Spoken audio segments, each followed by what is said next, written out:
কোথায় গেলি রে মা? তাড়াতাড়ি আয়, আমার রান্না হয়ে গেছে, কখন থেকে বসে আছি আমি। প্রত্যেকটা দিন আমাকে তুই এইভাবে জ্বালাস, তাড়াতাড়ি আয় তো খেতে। আছি মামা, তুমি কেন রাগ করছো? রাগ করো না। কি হয়েছে মা, তখন থেকে কেন ডাকছো? রাগ করবো না তো কি করব বলতো? কখন রান্না হয়ে গেছে আমার, সেই থেকে বসে বসে ডেকেই যাচ্ছি, আমি ডেকেই যাচ্ছি, আসার নামে খোঁজ নেই। ঠিক আছে মা, রাগ করো না, দাদাও খেতে দাও। মা, প্রতিদিন ডাল খাবো না, তুমি শুধু ডাল ভাত দাও। মা, আমি খাবো না, আমি মাছ খাবো। ফুলকি, রোজ দিন মাছ খাবো বললে কি করে পারবো বলতো? তোর বাবা কি আর বেশি পয়সা রোজগার করে যে রোজ দিন পাতে আমি তোকে মাছ দেব? দেখ মা, তোকে যা খেতে দিয়েছি এটাই চুপচাপ খেয়ে নে না, আমাকে একটু শান্তি দে তো। হে ভগবান, কি ঝামেলায় না পড়েছি আমি। এদিকে ফুলকির বাবার ভালো রোজগার নেই, আর মেয়ে এদিকে মাছ ছাড়া ভাত খেতে চায় না। আমি যে কি করব কিছুই বুঝে উঠতে পারছি না। ওই গো, ফুলকির মা, কই গেলে দেখি, এদিকে এসো। হ্যাঁ বলো, কি হয়েছে? বলছি কখন থেকে তো এসে আমি বসে আছি, একটু এদিকে এসো, জল পানি কিছু দাও, খাই। সে তো দিচ্ছি ফুলকির বাবা, আমার যে এদিকে মন মেজাজ একদম ভালো নেই। তোমার মেয়ের ফুলকিকে নিয়ে আমি বড্ড চিন্তায় পড়ে আছি। সারাক্ষণ খালি বলে যাবে আমি ডাল ভাত খাবো না, আমি তরকারি ভাত খাবো না, শুধু ওর মাছ ভাত চাই, মাছ ভাত চাই। আমি বলো কি করে সংসারটাকে আমি চালনা করছি তুমি তো জানো। আর তোমার যে এমন আহামরি রোজগার তাও তো নয়, আমার আর ভালো লাগছে না কিছু। তোমায় আর কি বলবো ফুলকির মা, মাছের বাজার তো তুমি জানো একদমই নেই। আমি কি কম চেষ্টা করছি কি করে দুটো স্বাচ্ছন্দ্যে থাকা যায়? কি আর করব, সবই উপরওয়ালার ইচ্ছা। যেদিন উপরওয়ালা চোখ তুলে তাকাবে সেদিন আমরা আবার ভালোভাবে বাঁচতে পারবো। উপরবেলার দিকে তাকিয়ে তাকিয়েই তো চলছি গো, ওইভাবেই তো ডাল ভাত খেয়ে চলছে। মেয়েটা দুবেলায় ডাল ভাতই খেয়ে যায়, আর কতই বা সহ্য করবে বলো। হে ভগবান, আমাদের দিকে চোখ তুলে একটু তাকাও, নাহলে এই পরিবার নিয়ে আমাকে অন্য কোনো সিদ্ধান্ত নিতে হবে। দয়া করো প্রভু।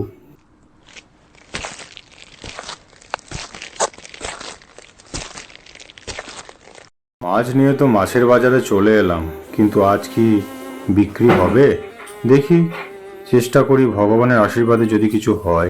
মাছ নেবে? মাছ মাছ বলবে, মাছ, রুই, কাতলা, ইলিশ, মাছ নিয়ে যাও। ও দিদি, এখানে আসেন, এখানে আসেন, এই মাছ নিয়ে যান। কি গন্ধ বিচ্ছিরি! তোমার এই মাছগুলো দিয়ে তো বিচ্ছিরি গন্ধ ছাড়ছে। না না বাবা না, আমি তোমার এই মাছগুলো নিতে পারবো না। আমি তো ওই পাশের দোকান থেকে মাছ নেব, ওনার ফ্রেশ মাছ একদম। মাছ তো আমি প্রতিদিন টাটকাই তুলি, কিন্তু মাছগুলো দিয়ে পচা পচা গন্ধ কি করে আসে? আসলে আমার কপালটাই পচে গেছে, তাই মাছের দিয়ে পচা গন্ধ আসে, আমি এতদিনে বুঝতে পারছি।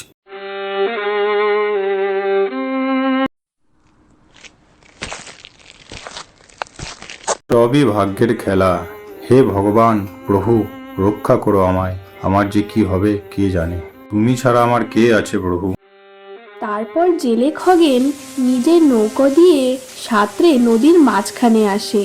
আসার পর নিজের জাল থেকে নদী থেকে মাছ তোলা শুরু করে দেয়। খগেন নদী থেকে জাল দিয়ে সমস্ত মাছ তোলার পর ওখান থেকে রওনা দেয় আবার সেই মাছ বাজারে মাছ বিক্রি করার জন্য। কিন্তু পরের দিনেও সেই একই অবস্থা, খগেনের কাছে কোনো খরিদ্দারি কোনো মাছ কিনতে আসে না। খগেনের কাছে সামান্যতম কিছু মাছ থাকার কারণেই কোনো খরিদ্দারি ওর কাছে কোনো মাছ নিতে আসে না, ও শুধু বসে বসে মাছই তাড়ায়। এরপর বেশ কিছুদিন এইভাবেই কেটে যায়। ওগো শুনছো ফুলকির বাবা, একেবারেই তো রোজগার হচ্ছে না, এরকম করে চললে কি করে সংসার চালাবো বলো তো?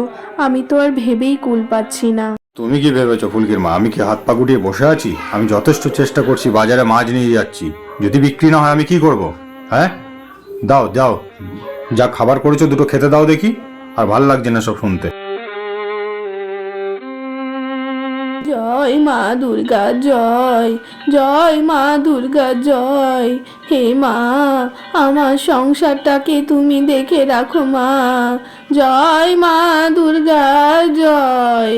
ও মা, ও বৌমা, কই তুমি? একবার আমার ঘরেটায় আসো তো মা। হ্যাঁ মা, বলুন, আমাকে ডাকছিলেন আপনি? সংসারের কি অবস্থা না অবস্থা, আমাকে তো তুমি কিছু বলছো না মা। আমি দেখলাম যে নাতনি ফুলকি খুব ফুপিয়ে ফুপিয়ে কান্নাকাটি করছে। কিছু অসুবিধা থাকলে বলো মা আমায়, আমি ভগবানের কাছে তোমাদের জন্য প্রার্থনা করব মা। আসলে মা, কি হয়েছে কি, সংসারে একটু অভাব চলছে। আপনার ছেলের জানেন তো, একেবারেই রোজগার হচ্ছে না, একেবারেই মাছ বিক্রি করতে পারছে না। আর ওইভাবে চললে সংসারে তো অভাব আসবেই মা। কি যে করি আমিও ভেবে পাচ্ছি না। আর আপনাকেও যে বলবো, আপনিই বা কি করবেন, বয়স্ক মানুষ আপনি। সে তো বটেই বৌমা, আমি তো বুঝতেই পেরেছি যে সংসারে কোনো একটা অভাব চলছে। আমি বয়স্ক মানুষ, আমি কি বা করতে পারি মা? তুমি চিন্তা করো না মা, ভগবান আমাদের অবশ্যই সহায় হবেন, তুমি একদম চিন্তা করো না। এই সমস্ত কথাবার্তা হওয়ার পর খগেনের বউ অর্থাৎ ফুলকির মা ওর শাশুড়ির ঘর থেকে চলে যায়। কি যে করি আমি মা দুর্গা, কিছুই বুঝে উঠতে পারছি না। যাই, যদি কিছু আমি কাজ পাই, আমি করব আমার সংসারের জন্য। এই সমস্ত কথা বলতে বলতে বুড়ি শাশুড়ি মা পথে বেরিয়ে পড়ে কাজের খোঁজে। সে খুবই ক্লান্ত হয়ে পড়ে যাওয়ায় একটা নদীর ধারে দাঁড়িয়ে পড়ে। মা দুর্গা, আমি বড্ড ক্লান্ত হয়ে পড়ছি, আমি কি করে কাজ খুঁজবো মা? আমাকে উপকার করো মা।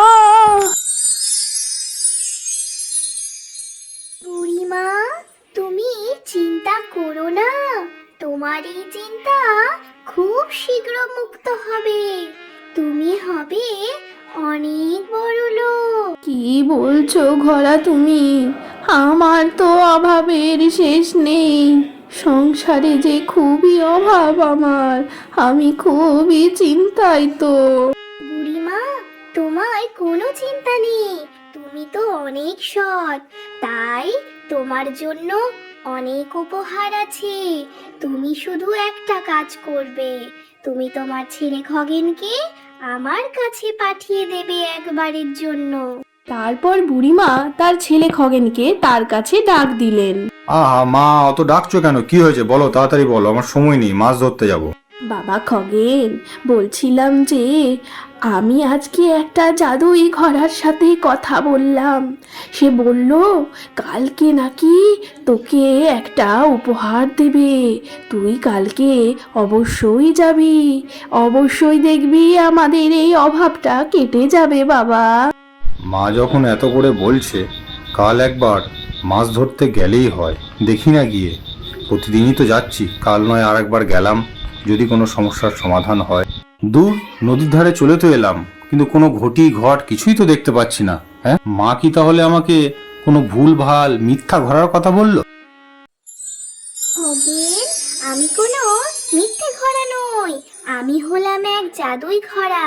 তুমি যে এত অসুবিধার মধ্যে আছো, আমার খুব কষ্ট বোধ হয়েছে, কারণ তোমরা তো সৎ, তার জন্য আমি এই কষ্ট মেনে নিতে পারবো না। এই কারণে আমি তোমাকে একটা জাদুই মাছ ধরার জাল দেব।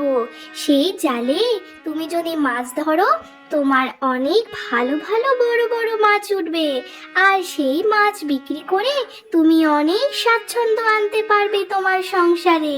কি কি কি ঘোড়া, তুমি কি এটা সত্যি কথা বলছো? এই নাও সেই জাদুই জাল, এই জাল দিয়ে তুমি মাছ ধরো, দেখবে তোমার উন্নতি হবে। আমি এখন যাই, আর কোনো বিপদে আপদে আমি তোমার পাশে আছি। এরপর থেকে খগেনের তখন মাছের বাজার ঠিক ভালো মতোই চলতে থাকে। আর খগেনের এরকম উন্নতি দেখে আরো ব্যবসাদারেরা তো খুবই হিংসায় পড়ে যায়। বাজারের সব থেকে বড় ব্যবসায়ী কাজী মুস্তাফার মনে তখন খুবই হিংসা আসে। তখনও ভাবে যে কি করে খগেন এত ভালোভাবে ব্যবসা করছে। সেই কারণে ও তখন ওর ঘরের বাইরে উকি মেরে সমস্ত কথোপকথন শুনতে থাকে। এই ফুলকি মা, এই দেখো আমি একটা আজকে দারুণ জিনিস পেয়েছি। মা আমাকে বলল, মায়ের কথা তো আমি প্রথমে মানি নাই, তারপর নদীর ধারে গিয়ে দেখলাম সে মাটির কলসি উঠলো নদী থেকে, বুঝলে। সে আমাকে একটা জাদুই জাল দিল। সেই জাল দিয়ে আমি প্রচুর মাছ ধরতে পেরেছি। আর আজকে বাজারে সব মাছ আমার থেকে নিয়েছে সবাই, জানো। আর প্রচুর টাকা আমি ইনকাম করেছি। তাই কি বলছো গো, এইরকম ব্যাপার? তাহলে তো এবার আমাদের কপালটা খুলে যাবে গো, আর এই অভাবটা অন্তত মিটে যাবে। সালার বেটা খগেন, আমি তোর পুরো কেরামতিটা ধরে ফেলেছি, বুঝলি। এবার তোর এই জাদুই জালটা আমাকে যে করেই হোক হাতাতেই হবে। বহুত মাছ বিচেছিস তুই সালা, হ্যাঁ। ওই তো জালটা, হ্যাঁ। সালার বেটা খগেন ও কিছু জানেই না যে মুস্তাফার মাথায় কি আছে। এই মাথা দিয়ে আমি ওর জালটাকে ঠিক খুঁজে বের করেছি। এবার এই জালটা নিয়ে গিয়ে আমি নদীতে প্রচুর মাছ ধরবো, আর আমি প্রচুর বড় লোক হয়ে যাব। আরে বাস, বহুত মাছ উঠেছে এই জাল থেকে, বহুত মাছ। হ্যাঁ, সেই দিন রাতে যখন কাজী মুস্তাফা নিজের বাসায় বিছানার উপরে শুয়ে থাকে, ঠিক সেই সময় জাদুই ঘোড়াটা তার কাছে হেঁটে হেঁটে চলে আসে। কাজী মুস্তাফা, ওঠো ওঠো, দেখো কে এসেছে। কে কে কে কে বটে, কে বটে? হ্যাঁ, কে তুমি? তুমি কি করে এলে এখানে? তুমি যে সৎ ব্যক্তি খগেনের এই জালটাকে চুরি করেছো, এটা কিন্তু তুমি অনেক বড় অন্যায় করেছো। এর ফল কিন্তু একেবারেই ভালো হবে না। তুমি ভালোই ভালোই এই জালটাকে খগেনের বাসায় আবার ফেরত দিয়ে আসো। আমি স্বপ্ন দেখছি না তো? এ কি ঘর বটে? এই ঘর তো কথা বলছে বটে একদম। হ্যাঁ হ্যাঁ, না, খগেনের বাসায় আমাকে গিয়ে এই জালটা ফেরত দিয়ে আসতেই হবে, নাহলে কিন্তু আমার যা আছে, আমার নিজের ব্যবসাটাও শেষ হয়ে যাবে। এ জাদুঘর, তুমি কোথায় আছো? দেখে লাও, আমি খগেনের জাল খগেনকে ফেরত দিয়ে দিলাম বটে। হ্যাঁ, আমি চলি, বাই বাই। এরপর রোজ দিন খগেন নদী থেকে ভালো ভালো রুই কাতলা ইলিশ তোলে আর বাজারে ভালো দামে বিক্রি করতে থাকে। আর এতে ওর বেশ ভালো মুনাফাই হচ্ছিল। বেশি রোজগারের কারণে খগেনের সংসারে খুবই সুখ শান্তি স্বাচ্ছন্দ্য চলে আসে। আর ওর বউ এতে খুবই খুশি থাকে। আর ওর মেয়ে এবার রোজ দিন পাতে মাছ ভাত খেতে পারে। বৌমা, দেখেছো তো আমার মা দুর্গার কি মহিমা। এখন আমার সংসারে কিন্তু আর কোনো অভাব অনটন থাকলো না মা। এইসব কথাবার্তা যখন শাশুড়ি বৌমা মিলে আলোচনা করছিলই, ঠিক সেই সময় বুড়িমার ছেলে খগেন ওখানে চলে আসে। বুঝলে মা, তোমার কথা শুনে কিন্তু ওই জাদুই জাল দিয়ে আমরা প্রচুর টাকা ইনকাম করেছি। দেখেছিস বাবা খগেন, এটা সবই মা দুর্গার মহিমা। ওই জাদুই ঘোড়াই আমাদের কপালটা খুলিয়ে দিল রে বাবা, আর কোনো কষ্ট থাকলো না আমাদের। হ্যাঁ মা, ঠিকই বলেছেন, এখন আর আমাদের কোনো অভাব থাকলো না। এরপর খগেন রোজগারের পয়সা থেকে খুব সুন্দর বাড়ি ঘরের আসবাবপত্র তৈরি করে, আর মাছের বাজারে রোজগারও তার খুবই ভালো হয়। তাহলে বন্ধুরা, এই গল্প থেকে আমরা কি শিখলাম? যে সৎ থাকে, সৎভাবে কাজ করে, তার কখনো ভাতের অভাব হয় না।